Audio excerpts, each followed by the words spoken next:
with two of my super loved people, like Anthony Garcia and Paloma Mayorga. We're good friends with someone. It's also a couple people that, as you know, like have been like pillars on our community, especially when talking about Latinidad. I have this like super present because a couple weeks ago I was at the Affordable Art Fair and I led a chat with Pepe Coronado and with Claudia Zapata, and it was an intense talk. Like it was crazy good and even more special because like we were in this like hyper capitalist thing, like yeah, it's all about money and arts and stuff. So it's kind of like not politics, but when is there no politics? So you know how it is, and we got really in depth with Latinidad, which is something that I guess some of us or most of us live with, like in a day to day, whether we think it or not. But something that, and personally, even when I do sort of this for a living, I don't get to talk and explore and to like I come and work and I have my passion and I go and try to support artists of color and all of these things, but I don't place myself really in the context. I just go and do the work. So sitting there with two super knowledgeable people like Claudia and Pepe was really, really important for me to experience. But also like now I wanna, like everything is about that. And luckily, I'm working here next to Mike Anthony, who has our Wuzgo here at the Projecto. And yeah, it was like, okay, let's do a talk, like let's do more programming up on the space and the exhibit, and I thought it was a great opportunity to discuss more, because like your work is specifically here, it's a lot about words and it's about identity and it's things that you work with all the time. But I thought like I'm excited to just discuss more about it, and maybe with a little bit of that lens or trying just with more intentionality. And who else to talk about intentionality and depth and beauty than Paloma? That it's just like the sweetest thing and smartest person I know. And it's just like, yeah, like this pairing is amazing.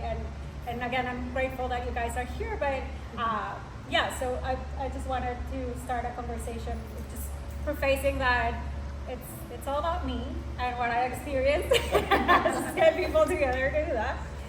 But no, like if you can talk to us a little bit about the show for those that haven't read the whole thing, maybe, and then I can ask you questions. Sure. So the exhibition is titled Agua Wuzgo, so that translates loosely to gluttonous water, and this idea of water taking over spaces, occupying every crevice, being insatiable, if you will, and kind of taking over. And so as I was making work for the show, it became very apparent to me that there was going to be a lot of discussion of violence, be it implicit or explicit, and how it is like pervasive, like that water that wants to like take over. And so I explored different ideas of violence, and personal or global, and again, text-based, like you were saying. I had started this trend towards writing more. Before I became a visual artist, I was going to be a writer in undergrad, and went straight from El Paso to Austin College, where I went up in Sherman, Texas, and excited, and it was an all older white male faculty, and they were just like, they didn't get it. What I was saying was not resonating with them, it was not written for them. Yeah. But at the time I didn't realize that. And so I became very disillusioned, and I was like, okay, well, I guess I'm not a writer. And actually I was going to drop out of school altogether, but I ended up in some art courses and realized through that I'd always been a visual artist as well. And then in grad school is when I turned back towards writing and started feeding back into the visual and performative works. And so that's kind of when it merged, and this is kind of like the apex of that, if you want, like that kind of synthesis. And I love how also, like, I haven't seen a lot of print from you, and seeing like those drawings and 2D work and stuff, it also made me really, really excited.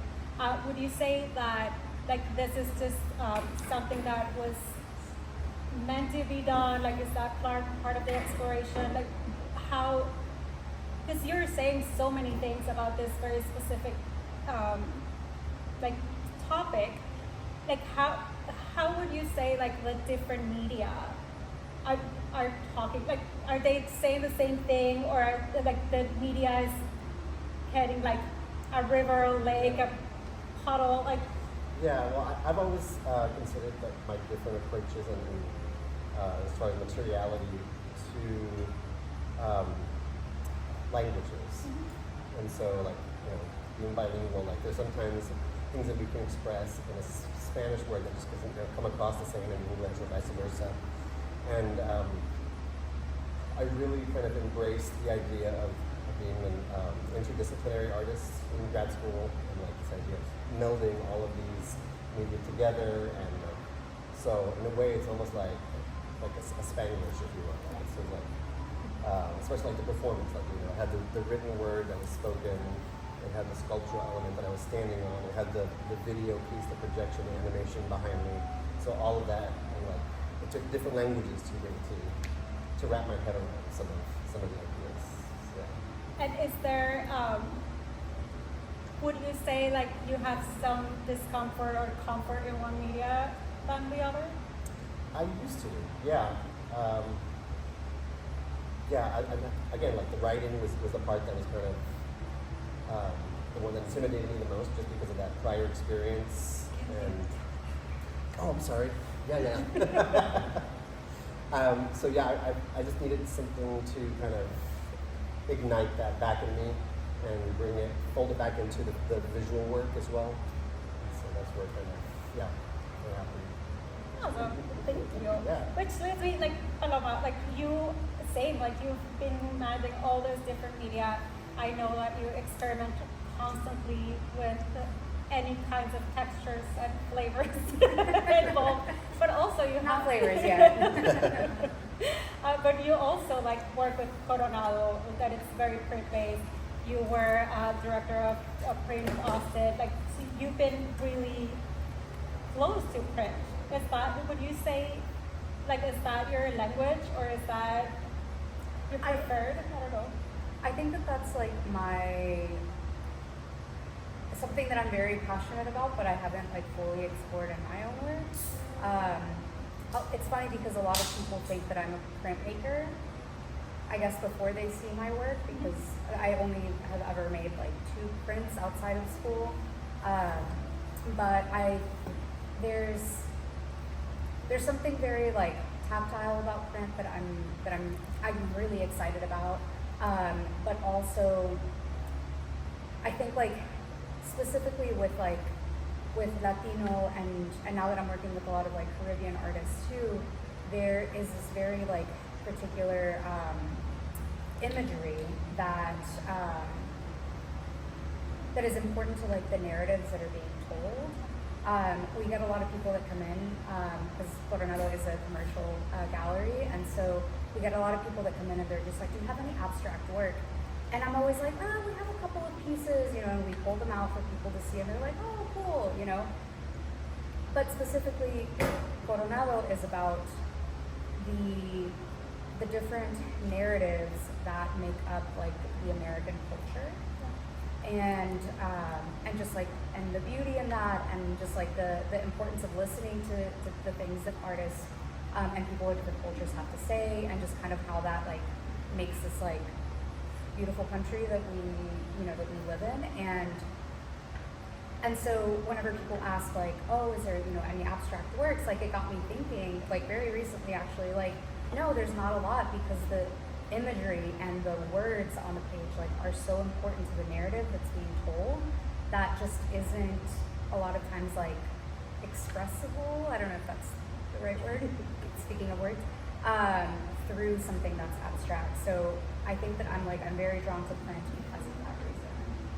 That makes a lot of sense. And like you guys will tell me if you have a different experience, but I think like that's something that we bumped on like constantly when it's about Latino arts. Like there's so much to say, and I feel like we are trying just to express it however it comes out, but it's usually in a very figurative way, or if not with text. I'm thinking about a few pieces, but like Felix Torres, like it's like handy and stuff, that it's just a heartbreaking thing, but it says so much, and it's a mountain of feelings or whatever. Just thought it. If anyone, also like we're in family mode, so if anyone has anything to say, please. Or can you turn on the fan so we can hear you better? Turn up, yeah. I get to. I'll do it. So yeah, please chime in if you guys have anything. Yeah, please. I have a question. Uh-huh. I'm fascinated by language. I myself am an immigrant here, and so I grew up speaking a lot of different languages. The idea of thinking in one language and expressing in another is fascinating to me. I think like you'll have the Roman languages, the Latin languages that all have similar structure, but if you are thinking in Turkish or Arabic, like the poet Khalil Gibran, who is thinking in Arabic but then writing in English, and his poetry is so different. So I'm very curious, how language in your mind translates to the work that you're doing. Are you thinking in one language? Do you alternate? Are you thinking in images? And then how does that compare with the visual medium versus the print, the writing medium? Can I Yeah, answer please, myself? go ahead. For me, it's very intermittent. There's like a lot of code switching in just my daily life. So my day job is I teach at an elementary school, and I'm a literacy specialist, and I work predominantly with Spanish-speaking students. So I speak Spanish most of the day with them, but then with my coworkers I speak English, and I only speak Spanish to my mom when I talk to her on the phone. So like I do have like these moments where I have to like turn and be someone else. So I just depends on the frame of mind that I'm in when I'm making the work. I'm also like a word collector, so like in my studio, like the word gusto sat on my dry erase board for probably 3 years. And I'm like, I know I'm gonna use this word at some point. I just couldn't figure out, and it just like fit perfectly into the other pieces for the show. And so, yeah, I mean, for me, it's fluid, and I feel like I go back and forth pretty easily. Some of the titles in the exhibition also, they're like plays on words, but not everyone's gonna get it because some of them it's like the word sounds like another word in Spanish, but it's not, and so you kind of have to know the context. So sometimes with little things just for me to like kind of laugh at. Yeah, I think like the fluidity is also very much part of like the way that I think. It's also interesting when, like, I just got back from spending time with family in Mexico for 2 weeks, and I was just speaking like straight Spanish the entire time, and it's amazing how like quickly certain words that are not in like my normal like day-to-day vocabulary like come back to me when I'm around it, and then I get back and I sound completely different, and I sound really weird in my head, and I'm like, am I saying this right? Like, but also I even hear like an accent in the way that I speak whenever I get back.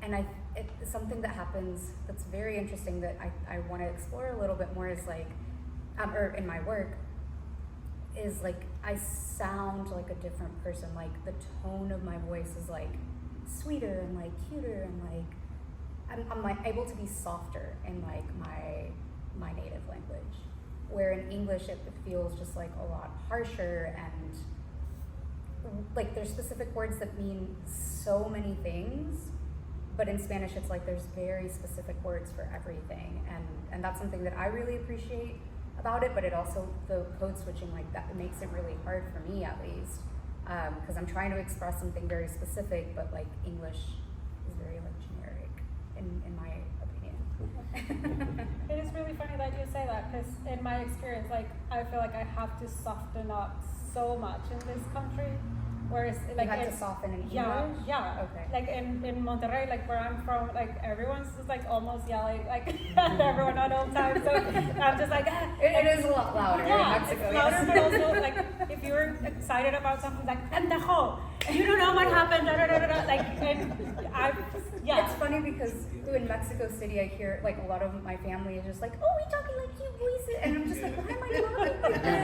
But it just happens and it comes out, and it's just like a different version of me. I don't know. Yeah, I mean, originality, and I guess, like, Yeah. if you're with family, you can say les pendejos. And You have to say this. anyone, like, that's super interesting. Anyone has, like, this code switch? And It's also- easy to argue in Spanish and in the culture. Nothing is that bad. It's not serious, you know. It's like you said, you know. Not a big Salt. deal. Yeah. And I have one question. Do you guys feel like through your art, like mental madres, like do you cuss like on your art, like in this like private, or like how do you process feelings like anger or something through your art? Does that make sense? Is that something you know? Yeah, no, it does. I've always kind of defaulted to humor to deal with anger as coping mechanism. You know, a lot of people do that. So yeah, there's like again, like there's some really heavy topics in the work here, but again, I was putting in like these plays on words or things that kind of trick you into thinking it's a light, funny little piece, and then like you actually digest the text of it, and you're like, oh shit. It slaps you. Yeah. So yeah, I feel like I use humor. Yeah. Well, you say that, but your performances are really intense sometimes. Yeah. Yeah. Like I remember the one for this one in particular, you were like, you were yelling, you were like upset, and you were expressing that. So, yeah, I just remember that. I think for me, like I've gone through different like phases. When I started my career as an artist, it was very like visceral, and like I was using words and maybe like words of anger, and I was using nudity a lot. I was just like, yeah, it was like, it felt very visceral. And I think that I've maybe like mellowed out over like the span of my short-ish career, where now I'm like, I think the feelings of anger and like frustration at things in the world, like through my work, I'm trying to create like soft, beautiful things that can like bring, I don't know, like a little safe haven, or just like reminders of like, hey, we also have these like beautiful things in our life and in our culture that we can like resource to, and yeah, and just use for healing. Like a lot of my work now is about healing. That's awesome. Yeah. Thank you. Yeah, I am someone that often like comes to Paloma when I hear like some. We joke, like a lot of people confuse us all the time. Like when we work together, it was really common that people would come and see us, like, and they would think like they're having a conversation with her and it was with me, or vice versa. Well, even now that we don't work together. Yeah, so we play sometimes like she's the good twin and I'm the bad twin. La gemela mala y la gemela buena. Yeah.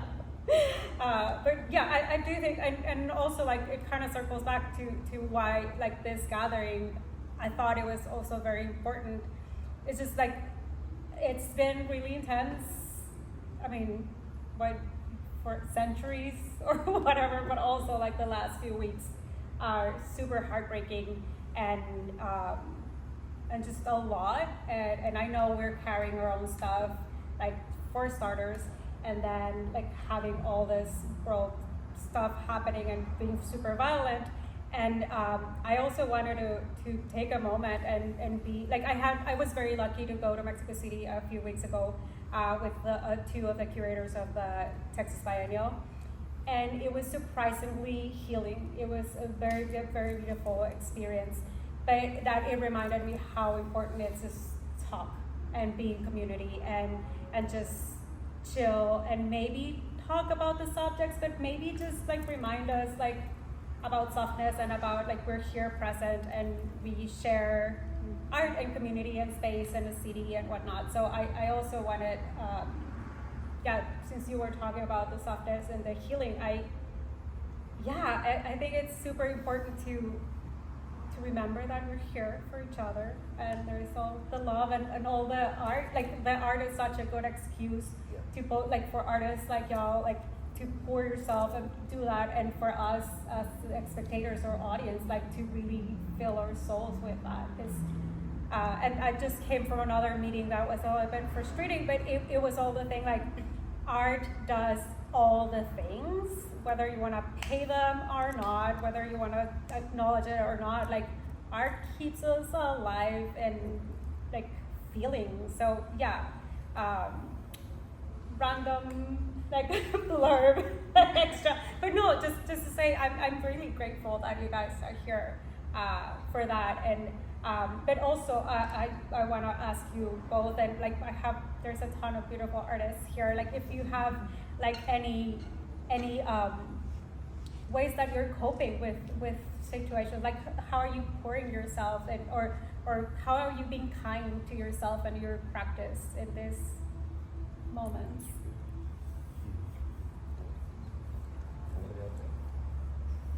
Painting, sorry, it's painting, I paint everything. Like I went through my divorce and I was walking every night, and then I started observing things and I would paint those things, you know, and then I passed my divorce and I started looking at the sky and the openness, and then I started painting clouds, you know, it's a whole story of since the very first day I started painting until today that keeps me going, you know. You put everything out there, and it's a very healthy way to deal with it. Yeah, it's a way to process the world.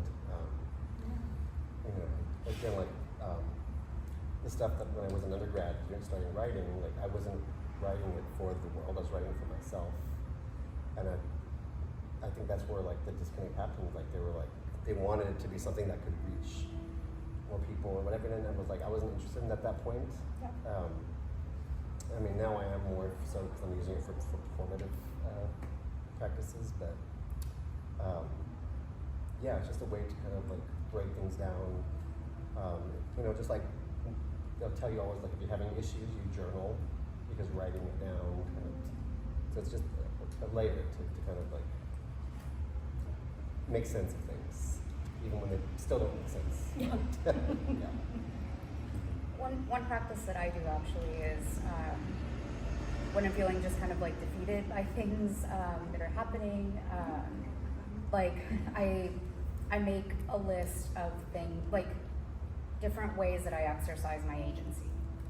And it can be as little as like I was thirsty, so I got up and like grabbed a glass of water, you know, just like little tiny things like that, like to much bigger things. And so whenever I did that as like reflecting back on like this past week, this was different ways, and now I'm starting to do it as like, okay, this week, how can I exercise my agency whenever it feels like nothing I do matters, whenever like a genocide is happening, you know? And so that's what I do. I make a list of like things that I can like actively do this week or in the next like few days, and don't start crying. Sorry. We have a saying that's where our like twin system connects. Like if one of us cries, the other one too. But it's like, what can I do this week to do something that makes me feel like I have agency in this moment? And so, yeah, that's one practice that I do, that I share with everyone. It's a I really want to good take way. that. Yeah, it's super helpful.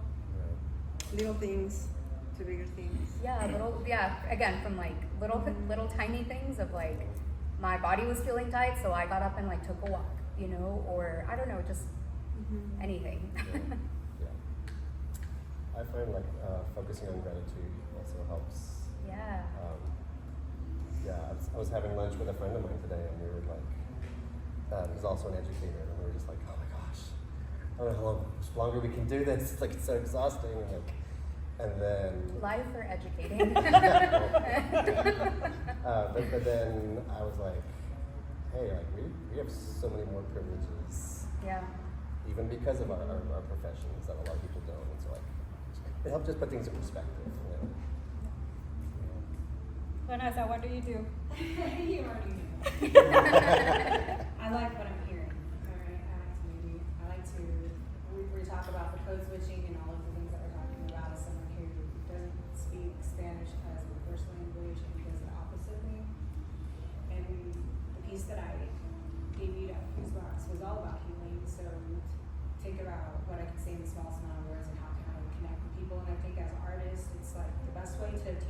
if you already know like how to ground it and you have the tools, at least this is what works for me, right? To it's a transmuting of the process, right? And connecting with people. So like you said, oh, well, it was more for myself, but that's okay because even some of these things, that's how we connect, not just existing and being in the world and allowing people like, hey, yeah, there is all of this stuff that's happening, but how can I I'm not turning a blind eye, but it's like I'm here. It says this is what I can do, right? You know, little things like divesting my money, right? Okay, well, okay, cool. They don't like when I with the money, and that's my I like to stick to the man. Yeah. So I like to divest the money. And then I see things and I'm like, oh dang, I just bought such and such. Well, that will be the last time I see it. You know? And I think that together, like it doesn't seem like a huge thing, but together it is. It does. And so to me, that's like sharing these types of things and speaking and having uncomfortable conversations. And you know, this is it's not just there, okay? Because when you think about it on a bigger scale, I was thinking about this too much today, but basically like, oh, you know, we don't want slavery, but yeah, we'll buy our fast fashion. Or we'll do, you know, the thing I'm talking about. It's so hardcore. I don't even Amazon do it. It's hardcore. Like, you know, I know people can, you know, but I don't want to do that. I know it's going to cost me more, but it's like I would rather give my money to my friends locally and source that and go to the other way. That works. Even if I was spending more money, it'd be like it was an investment. I feel better about it in exchange. Just thinking about trying to really walk the walk and talk the talk. Because you know I do rock camp, so it's like, man, these kids will be coming stuff. So you know, it's hard, but it's. But when I know how other friends and community like that are doing the same thing, it's like, all right. And then when you mentoring the youth and you see like, the future's gonna be in a good place if you can still maintain it for them to come and support it. Yeah. I think that's where. That's awesome. Thank you. Yeah. This side. What's up? Roberto. So I'm interested in your thought process kind of as artists. I haven't seen any of your art yet, but I'm very excited to, and kind of how that relates to the state of the world, whether you like feel pressure to kind of incorporate activism into your art, or if it kind of just like naturally happens as all the emotions and turmoil of like what is happening right now kind of happen. How you're feeling about it. Yeah. Yes, I mean, there's definitely messages about that in the work. And I've posted a couple of images online, but that was not like my intention when I made the work. Again, it's for me to process things. But yeah, I want what I say to be genuine and not. I feel like I naturally have activist tendencies, and I've always kind of said what I feel like I need to say, and so I'm hoping that comes through the work naturally as opposed to like artificially. Yeah. I mean, I think it's similar for me. I think activism is a little part of my work, and I think sometimes in like more subtle ways. I do a lot of work about like self-love and healing and more recently like an ancestral healing, and so specifically right now I've been doing work with like the knowledge of like plants in the natural world and like how that helps us heal, and how that knowledge is passed down or sometimes not passed down through generations, and specifically with everything going on with Palestine, like my mind goes to like all of these things that will not be passed down like culturally, and that it's like it feels like exponential whenever like ancestors are like literally being like wiped out. And so that's kind of like where I've been thinking, or like where my work, the thought process of my work has been going in, and specifically something that I'm exploring more is like finding venues and partners that I can like actually talk about things like that, without it being like, well, we're funded by the city, so we can't really like, and it's just like, fuck, man, like things. One thing that I used to think a lot about, it's like, am I the right person to be like talking about these issues? Like, is that my thing to talk about? But I think when it's something like as big as what's happening right now, it's like, I think it's everybody's responsibility. And if as me as like an individual, like if I don't feel that responsibility, then like, what's the point of anything that I make? You know? And so I think that all of us have a responsibility in that, and it's like, do we choose to act on it and again, like find agency in the resources and like do what we can with like what we have. But I should say, like, I don't think that my activism will be as subtle moving forward. Yeah. That's great. Yeah. Yeah, I mean, cause you can very easily go the opposite direction just because you're, it's an emotional trauma that you're experiencing. Like I remember right after the 2016 election, like I couldn't even make work for like a while. It was just like, why am I doing this when this is all about to like go downhill? Like, what is it going to mean in larger context? But then I reminded myself, like, I do the A to, put the oxygen mask on myself first, and then that way I can help others. And so it helped me get through a lot of that, and I feel like now I feel more comfortable continuing on in the face of the darkness. So. I love that metaphor, or that, like, yeah, you're saving yourself first. Yeah. And also, like, I just connected, like, and as you're at work as an educator, like, you're also doing that.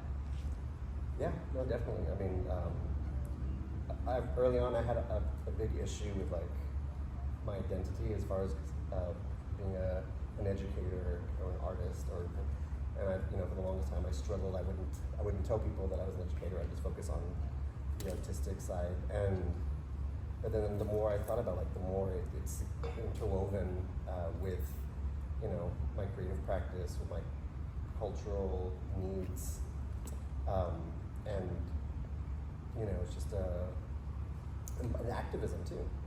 Education is also activism. So, Especially yeah. in Texas. Yes. Are you ready for 2024?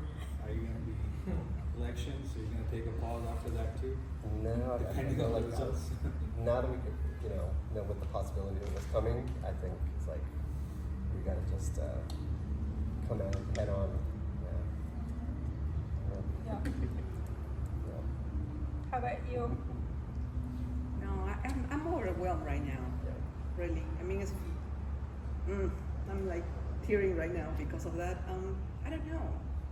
It's like one of the things that I was talking a long time ago with activists is the burnout that they all experience. Yeah.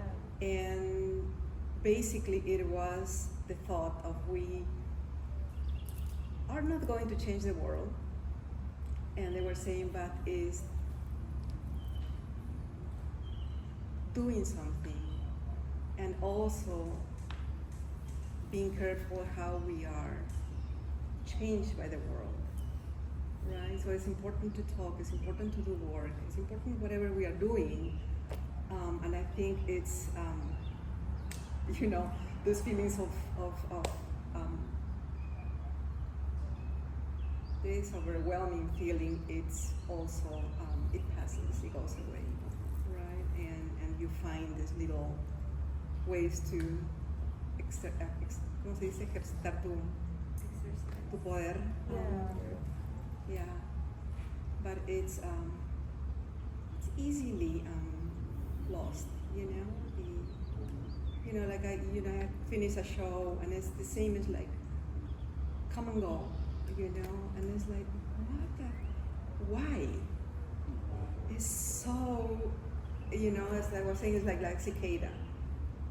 There's months of preparation, the work comes up and it goes away. And literally goes away to people that buy the work and through time. And it's like, this is kind of ridiculous. It's like, what are we doing? I don't.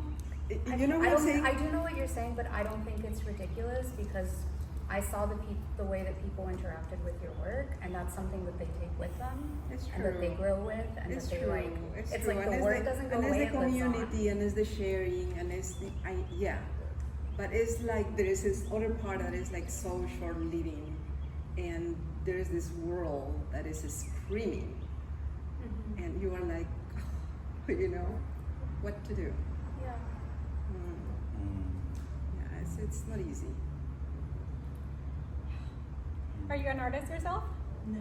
No? But a big appreciation. Yeah. Then how do you process? Like, do you feel like in whatever you do day to day, do you feel inclined to do more vocal or more? I think we all do. We all are feeling inclined to be more vocal and feeling the pressure and everything, especially artists. I was recently at the Tate Modern Museum in London, where it just seemed like everything had a message and everything had something to say. And I'm just wondering how artists feel in the current days to like the pressure to be able to produce, and whether they should adhere to a certain message or whether they should just be able to do whatever they want and everything. It's kind of where my question came from. I think it's really interesting what kind of art comes from the current climate of today. Yeah. That really resonates. Actually, 2 points that really resonate. And to the second one, what I want to say is that when you're part of a marginalized community, your joy is activism. Thank Your you. love is Yes, it's activism. true. That is true. Right? It's like true. when you go out, Yes. we're at the club, you see a It's couple true. brown boys tearing up the dance floor. That's activism. Right? Yes. And so it's the same thing with, you know, working on your mental health and processing. You're like, okay, I need to work on this, Yeah. attachment style, I need to work, you know, with my therapist and all these things. But along the journey, it's kind of like, I like to share a story of the starfish. This guy goes out with his daughter onto the beach, and it's a really low tide, and so the beach is littered with starfish, and they're going to die, basically. They're going to dry out and die. And this 4-year-old is running and grabbing a starfish and bringing it into the water, and going and grabbing another starfish and bringing it into the water. And the dad is like, what are you doing? You're not going to be able to save them all. What you're doing is making no difference. And so going back to your point, we're 7 months into watching daily wiping out of a people. What can I do to change that? Nothing. Right? What can I do to save that? Nothing. But like what the daughter said is that, well, Dad, it made a difference for that starfish. And so whether that's divesting your money, whether that's showing up with your full self and speaking, that's like every day I try to think, what is my starfish going to be today? Because if I look at the whole beach, fuck, I'm overwhelmed. I can't do all of that. Yeah. Right. One starfish at a time. Yeah. Yeah. Yeah. It feels like a lot of this is us trying to express or reestablish our humanity, because we're seeing a lack of that. And I think that's what's important, like whether it's through making art, whether it's, you know, through going out and dancing. It's just like trying to remember, like, oh yeah, human. So. So twerking is activism. It is. Exactly. Yes. The best kind. We should end the talk with everybody Yeah, twerk. of course. We're all gonna twerk. And he's gonna lead us. You with your Bad Bunny t-shirt are gonna lead us. So where's the after party tonight? Or you're gonna say something? I was. Okay. But now you are. No, I just there's been so many things said that have resonated with me. I think I start with what Michael Anthony said. I'm a writer and professor at UT, and teaching creative writing to young students, many of whom I've seen arrested and brutalized by police protesting a genocide. And like I do start with like what I want for me, and I write for particularly young adults. And so I think about like 17-year-old me, and so I start with like what I want to write for that. And like my published book, like it's about a bi Chicano kid growing up in East LA, and he falls in love with a Palestinian boy. And so like it starts with like what I want for me, and then I know going through all of these gatekeepers, like it's gonna be watered down. And so like I've never struggled with self-censorship, because I'm like, I will make the most me as possible, and it's gonna get diluted, and it's gonna get changed as I go through these proper channels to get it out there. And so that's been really important to me, to just include everything that I want, and then see some of it stripped away, but keep the things that really, like, I wouldn't be me without. And so it's been really rewarding to, I think, like, any marginalization I have, whether it's the queerness or the Latinidad or the mental illness or anything, it's just allowed me to be in solidarity with other, you know, marginalized groups, and be like, well, it's not the same struggle, but it is part of the overall sort of struggle. And so I didn't expect this event to be like, I thought we were going to listen to three of you talk for like the end of the event. So I do really appreciate the whole, breaking down of the sort of, structure of a typical talk. And it's just been very nice. And it's nice to feel like I don't know any of you, except for my family, but it's like I do feel like I'm in a community right now. It's really nice. Yeah, it's important. Now I'm gonna go one by one. You have to dance like for 5 minutes. No, if you can tell me like a thing that it's giving you joy, like any this week, like or last week, like tell me what's giving you joy. We'll go back to the art For in a me, moment. it's always journaling because it's like the best therapist, right? Doesn't really talk back. Doesn't really get but I myself will find the solution, right? And I think that's kind of like the best therapist. Also, kind of lets you guide yourself to the solution. So I think earlier y'all were talking about writing, but at the end of the day, that's what you do when you create any art, right? Is like expressing yourself and finding some path to some finality.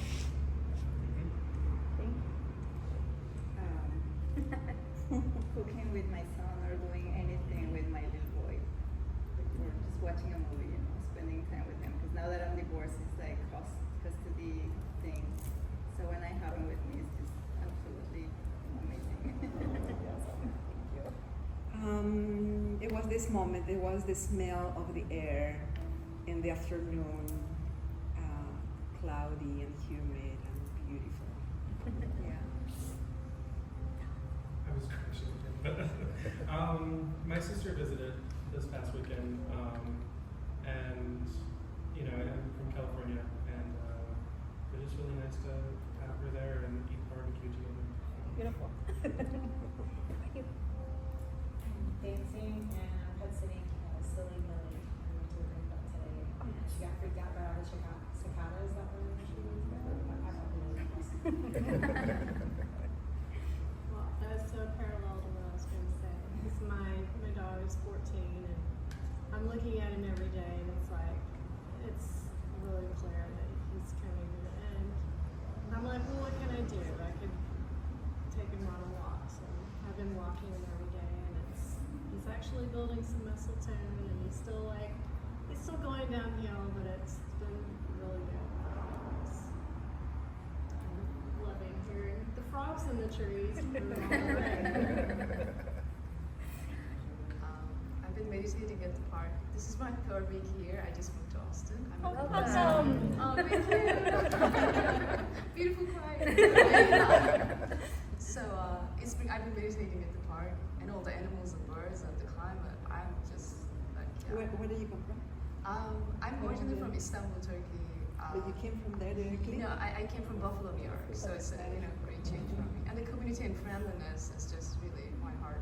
Just thank you. Thank you for being here. Sure, my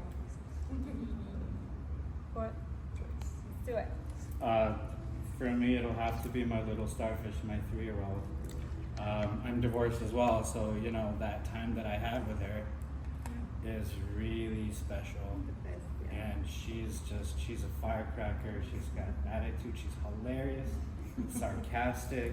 She can name feelings like frustration. She says, I'm frustrated as a 3-year-old. Like, I know so many men in my life that can't name that, So I'm able to pour myself into her, and yeah, she's my starfish. Dancing to Shakira. It's very Paloma, specific. because I'm going to Colombia next Oh, yeah. time, so Getting the groove in. Bailando. Yeah. I think, this was coming up for me earlier. I'm a musician, writer, I'm also a professor. I was talking with my therapist the other day, like, wow, I'm feeling so good about my life right now. And he was like, well, why is that? It's because of all the connections, I have a podcast, and it's the more that I'm in my work and I'm connecting with other people, the more joyful I feel, especially in relation to that sense of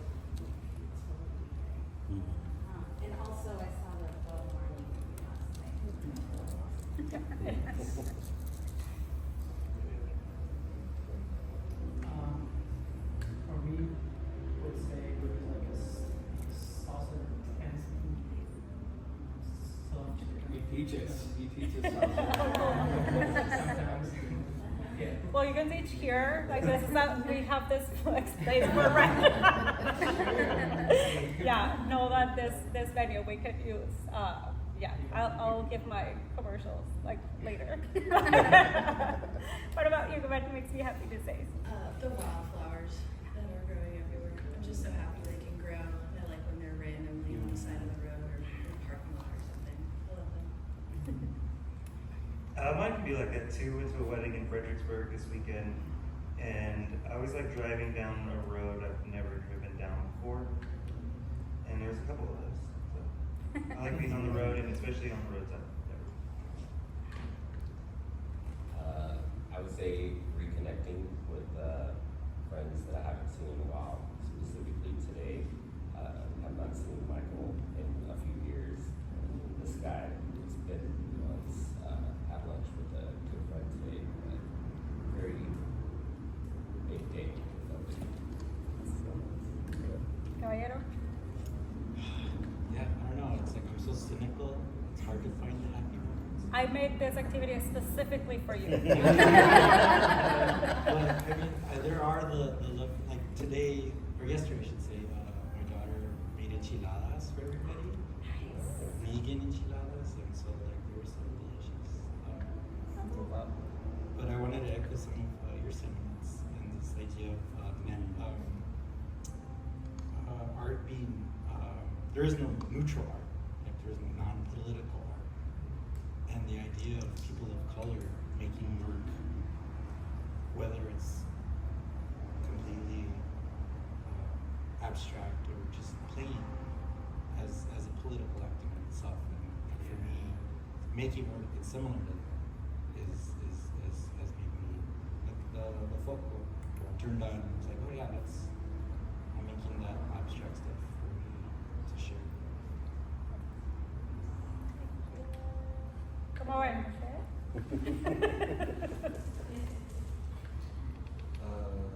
found joy in seeing the excitement in my wife's face as she figured out how she wanted to make me build her vegetable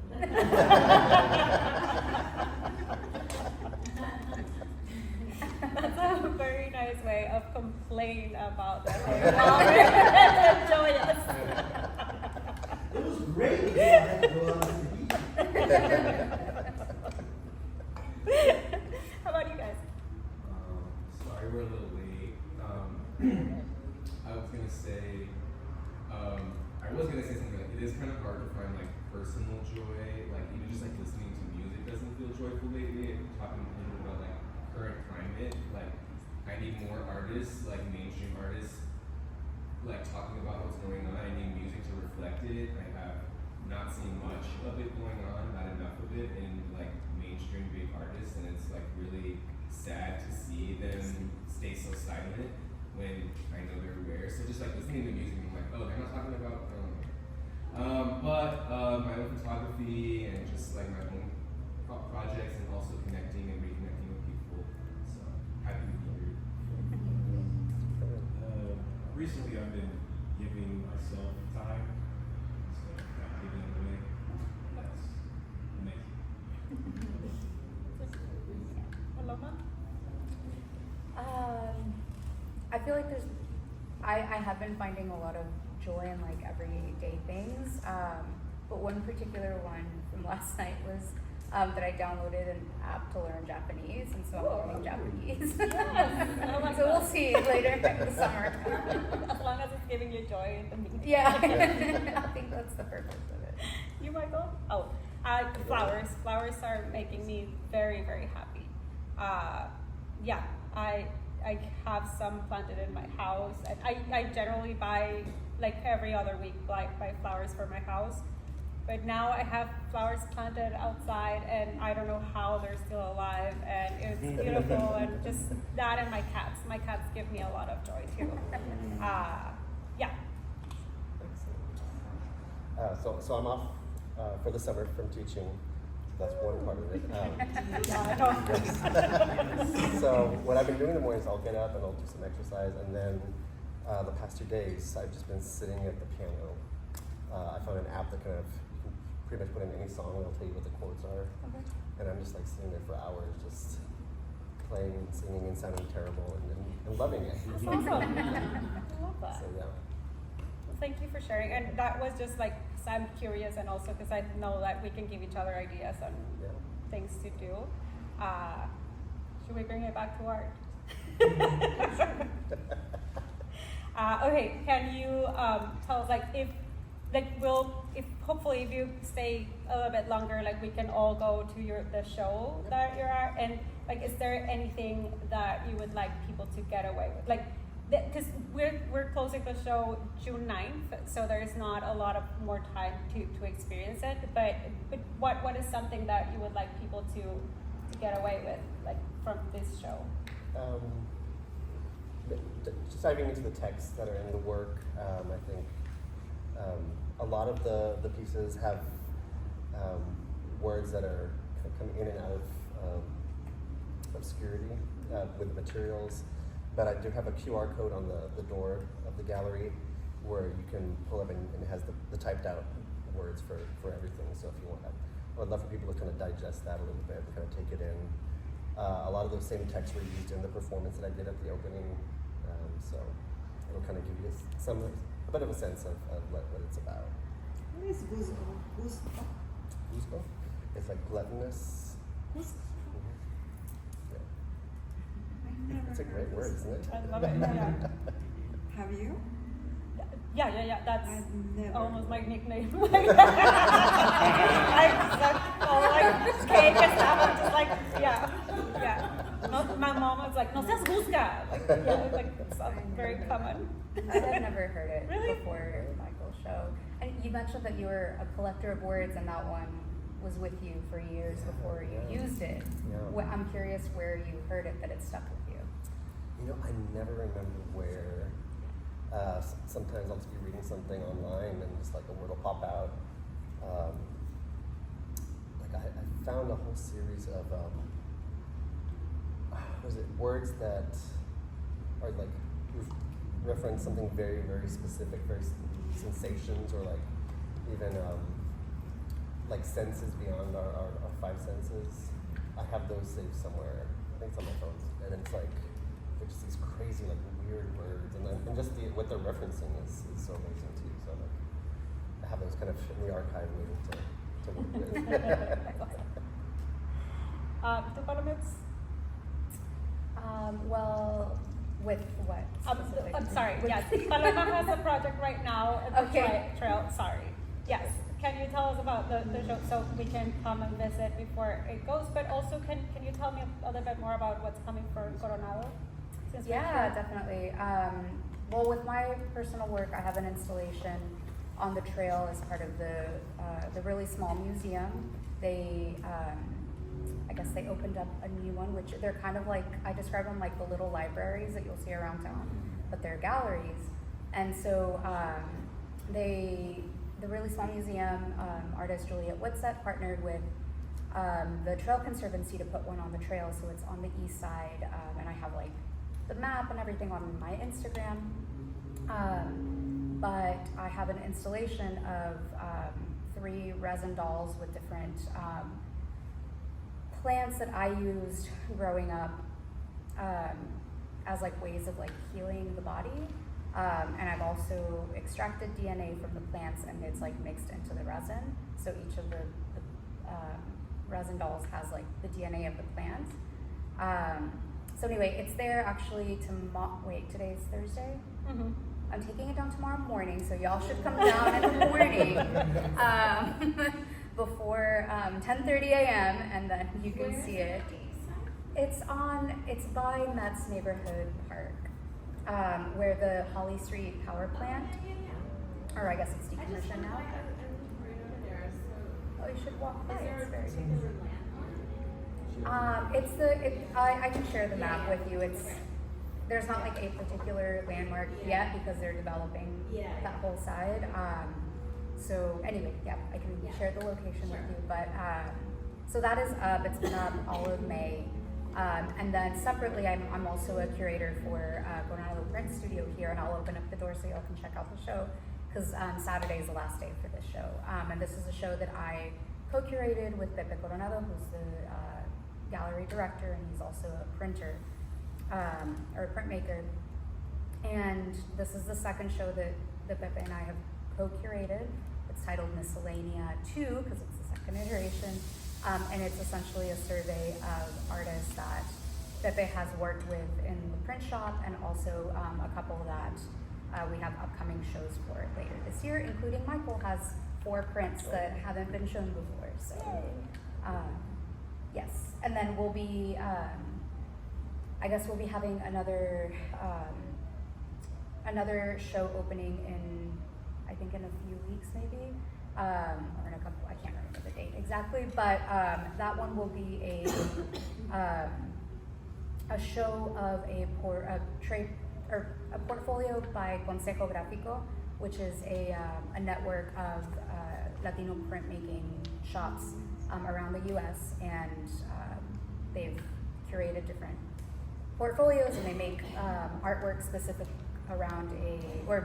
around a specific theme, and so we'll be showing that next.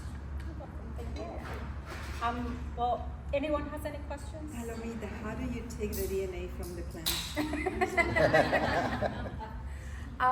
There's very simple at-home experiments that a lot of people do with their kids, so it's really easy. I'm not like a scientist, maybe a little bit, but I'm like a scientist at like elementary school level.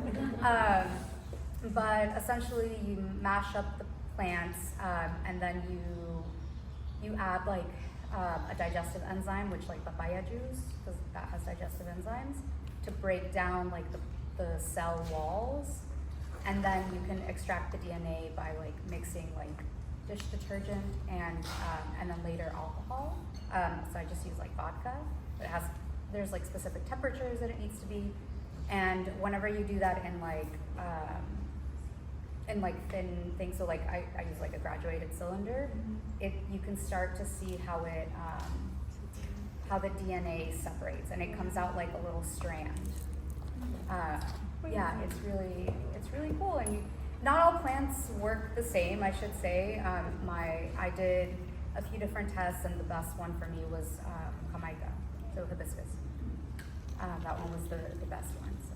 Wow. And you can literally just like with a pipette like take it out, and then I mixed it into the resin. So, yeah.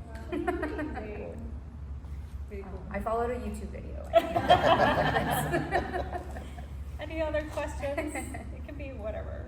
Well, it's been your reception of y'all's work in Mexico or Latin America as opposed to Texas?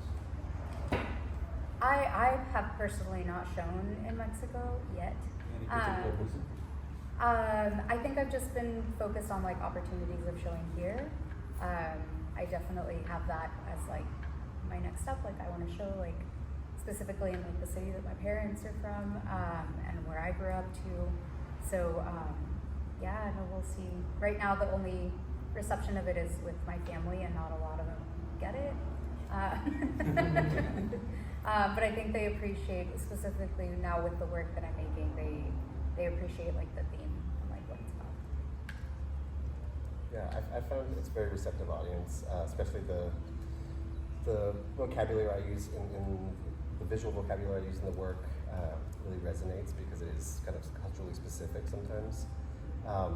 But just like as kind of an example, so Jaime, Roberto, and another fellow, Hector, and I, we were all part of a curatorial collective called Los Outsiders, and we just did an exhibition in Laredo, and I had a video piece in the show that I shown here in Austin, but the elements in it are so culturally specific and like time-wise too. It's like a Mexican commercial from the late 70s, early 80s that I grew up with, and so like very tiny audience that's going to know the reference. But like in Laredo, like there were people like, oh my gosh, I remember this commercial, and like so like we're able to have that kind of dialogue. So yeah, I feel it's been very open and Awesome. yeah.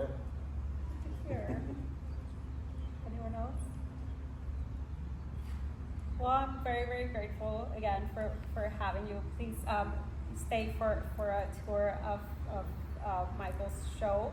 Also, I have opened Big Mediums Gallery. We have Dylan McLaughlin with Generation Loss, a really, really beautiful exhibition that we have at the end. Oh, and then we'll have Coronado open as well.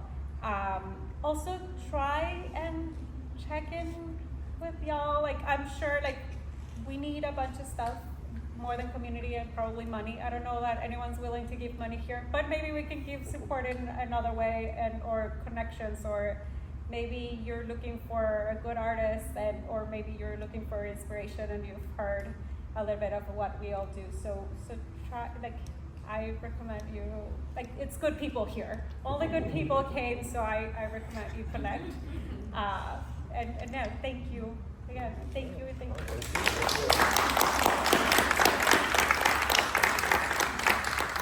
And now we twerk.